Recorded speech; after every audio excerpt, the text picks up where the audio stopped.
Today we're going to be stocking this giant private lake with thousands of bait fish. Okay, so we got all our structure here. I built all last night and we are about to throw it all into this beautiful private lake. Structure number one.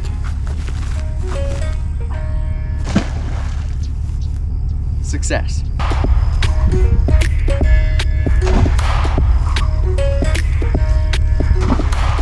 So, as y'all saw, we got all these cinder blocks from Home Depot, and I made all these last night in the pitch black at like 11 o'clock at night. And what these are is just cinder blocks tied to a tomato cage with wire, and then I zip tied tree limbs all on them, and it just makes an incredible structure for little bait fish and predatory fish. And we're just putting them all down this bank in this pond because he has structure out there and then he has grass all around it. But before we put the bait fish in today, we're adding just tons of structure and just normal cinder blocks, which make great structure. This is gonna be awesome. And the last cinder block, and we've officially loaded this entire side of this lake with a lot of structure. So now all we gotta do is catch a ton of bass, take them out, and then we can load this pond with bait. Well, y'all, we're in a little bit of a predicament here. I was just fishing. I've already caught about 15 bass, put them in the cooler. When I hooked into something, it started peeling drag. I didn't have my camera recording, however, it's still on, but it got stuck in the grass and I can't get it out. So I open the bail here on my rod, and I'm trying to let it take line to get it back out. This is a big fish, and I don't know what the heck it is. Look at the size of this bass. That's a football. That's like a 4-pound bass on the tiny little Ned rig, and we landed it after all that. I wish I had my camera recording. The fact that we actually landed this bass is incredible. A really healthy, about 4-pounder. I'm actually, even though it's gonna look bad, you guys, I'm gonna throw him out or else he's gonna get stuck in this grass again. There we go.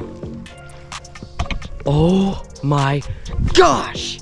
Sorry, I know that release looked really rough, but I promise y'all, he could get stuck in that grass and just not make it since he's so tired.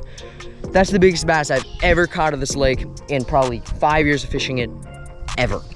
We don't have a bass on. I'm panicking trying to get my camera on.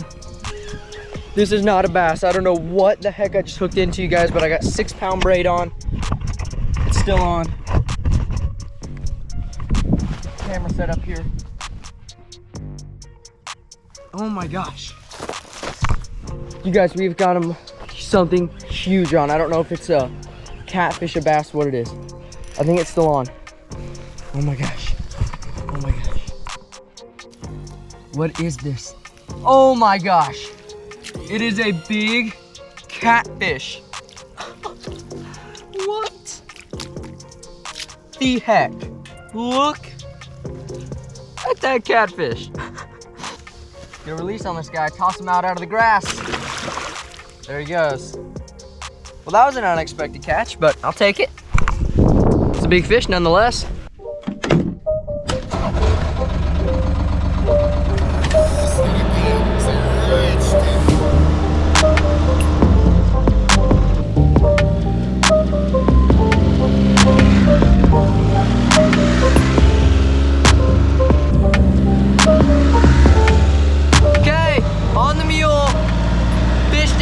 Section for a solid about hour and a half. Boxed about 35 bass. Now I'm heading over to the right side of this pond, which is normally some really good fishing, normally even better than the peninsula. We're gonna see if we can't box some more fish. Keep at it though. Okay, y'all, so now that we have the mule, the entire mission is to go around this whole lake by myself and catch as many little bass as we can like this. This is pretty much all there is besides the occasional rare bigger bass like you saw that I caught. However, all these guys are the ones that are eating all the bait, stunting the growth, and taking over this pond in a very, very bad way, in a horrible way for the ecosystem. So for the rest of the day, we're gonna be catching a ton of these guys, which is a very bad problem for me to have to catch a lot of fish. And real quick, if y'all want to check out the clothing that I'm wearing right now, this is from a company called WindRider. It's an incredible, incredible outdoor apparel company. I'm wearing the Hooded Helios shirt right now. It's one of my favorites. It's super comfortable, looks great, and I love fishing out in it. So if you want to check them out, I have a link below. Highly recommend you do.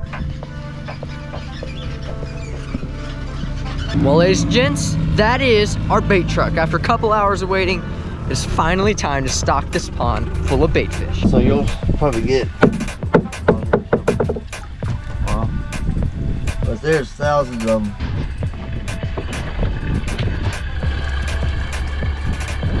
Big sizes in there too.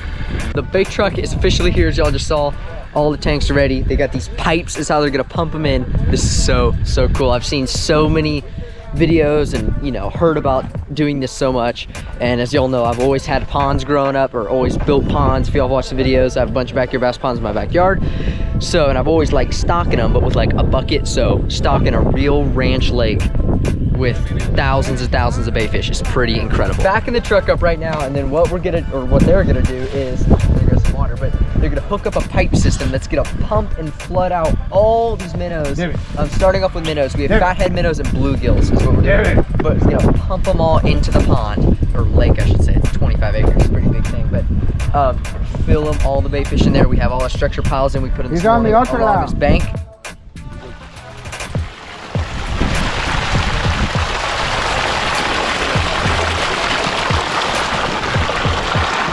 Look at that.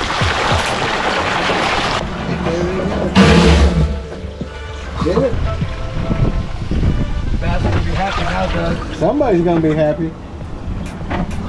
Holy crap. Dinner time!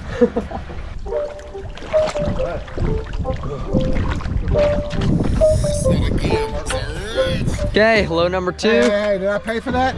Son of a...